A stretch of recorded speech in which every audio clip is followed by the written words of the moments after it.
नमस्कार दोस्तों। मैं नवीन कुमार अपने चैनल लैंग्वेज ऑफ प्लैनेट्स में आपका स्वागत करता हूं।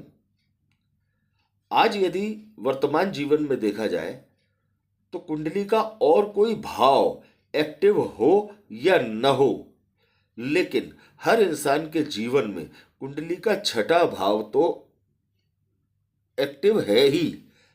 ज्यादातर एक्टिव छठा भाव तो देखा ही जाता है।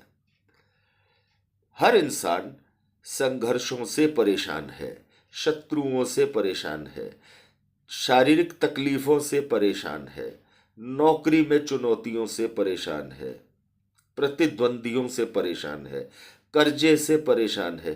कोई ना कोई परेशानी हर इंसान के सामने खड़ी हुई है। इसका मतलब सीधे शब्दों में कहा जाए कि कुंडली का छठा भाव हर इंसान के जीवन में एक्टिव है। अब लोगों को पता है कि कुंडली के छठे भाव पर यदि क्रूर ग्रहों का प्रभाव होता है तो शत्रुहंता योग बनता है।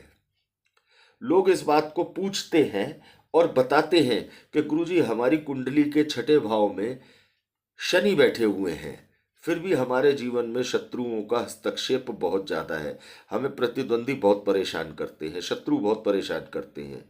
गुरुजी, हमारी कुंडली में मंगल बैठे हुए हैं छठे भाव में या सूर्य बैठे हुए हैं छठे भाव में, इसके बावजूद भी हमें शत्रुओं से ताड़ना सहनी पड़ती है।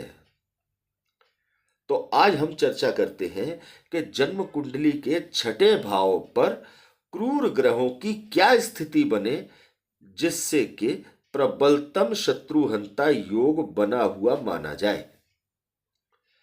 प्रबलतम शत्रुहंता योग 5 ग्रहों से बनता है। सबसे ज्यादा मजबूत शत्रुहंता योग बनता है शनि से। शनि के बाद दूसरे नंबर पर शत्रुहंता योग बनता है राहु से, और राहु के बाद 3 ग्रहों से अर्थात सूर्य से, मंगल से और केतु से। तो 3 कैटेगरीज में इसे हम बांट सकते हैं। अब कुंडली के छठे भाव में इनमें से कोई भी ग्रह बैठा हो, शर्त यह है कि उस ग्रह की डिग्री कुंडली के छठे भाव के स्वामी की डिग्री से ज्यादा होनी चाहिए। यदि जन्म कुंडली के छठे भाव के स्वामी मान लीजिए बुध है और बुध कुंडली के अंदर 15 डिग्री के बैठे हैं, तो कुंडली के छठे भाव में जो भी क्रूर ग्रह बैठा है उसकी डिग्री बुध से ज्यादा होनी चाहिए, तभी वहां पर शत्रुहंता योग बनता दिखाई देगा। या कुंडली के छठे भाव पर क्रूर ग्रहों की दृष्टि पड़ रही हो और मजबूती के साथ पड़ रही हो, यानी कुंडली के छठे भाव पर उच्च की दृष्टि हो क्रूर ग्रहों की। जैसे कुंडली के छठे भाव में मकर राशि हो और उसे देख रहे हो मंगल, तो प्रबलतम शत्रुहंता योग यहां पर बनाएंगे।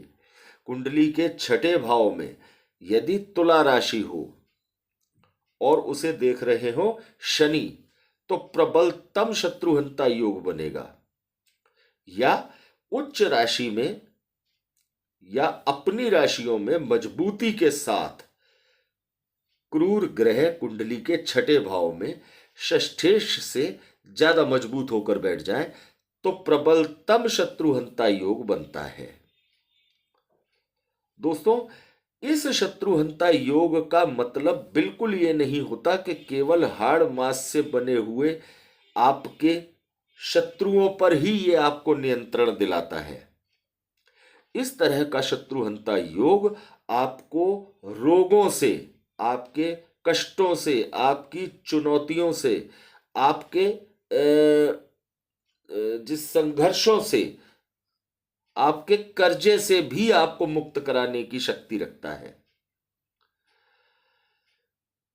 शनि और राहु यदि कुंडली के छठे भाव में सशक्त होकर बैठे होते हैं तो ऐसे लोगों के शत्रुओं की हिम्मत ही नहीं होती उनके पास आने की।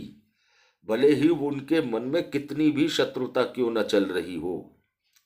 ऐसे लोग उन लोगों के पास आने से घबराते हैं जिनकी कुंडली में शनि या राहु छठे भाव में हो, क्योंकि इन दोनों ग्रहों के द्वारा शत्रु को बहुत प्रबलता के साथ जवाब दिया जाता है, और जवाब भी ऐसा होता है जो शत्रु त्राही त्राही कर जाता है।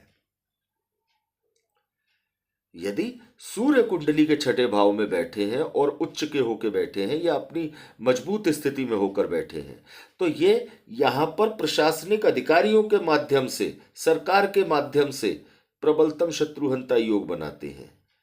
जातक को सरकार की पूरी मदद मिलती है, प्रशासनिक अधिकारियों की मदद मिलती है, और जातक के शत्रु उसके सामने आने से घबराते हैं।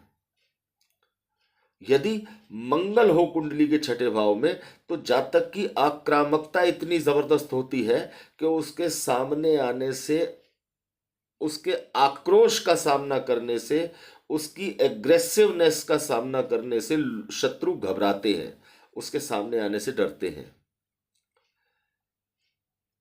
लेकिन छठे भाव में सूर्य के होने पर यहां एक समस्या देखने को यह भी मिलती है कि जातक का अपने परिवारी जनों से, कुटुंबी जनों से वैचारिक मतभेद रहता है। शत्रुहंता योग बनता है, लेकिन कुंडली में छठे भाव में सूर्य होने पर जातक के अपने परिवार के साथ, अपने कुटुंबी जनों के साथ उसका वैचारिक मतभेद देखने को मिलता है।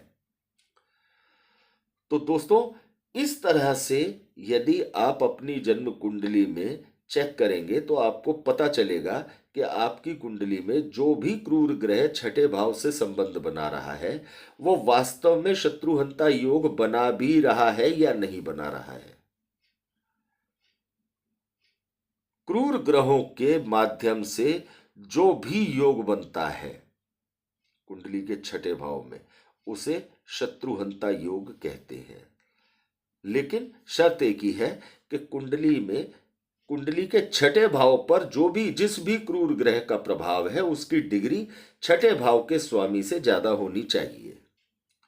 तो दोस्तों, शत्रुहंता योग से, प्रबलतम शत्रुहंता योग से जुड़ी ये जानकारी यदि आपको अच्छी लगी हो तो ज्यादा से ज्यादा दोस्तों के साथ इसे शेयर कीजिएगा, लाइक कीजिएगा और चैनल को सब्सक्राइब कीजिएगा। धन्यवाद दोस्तों।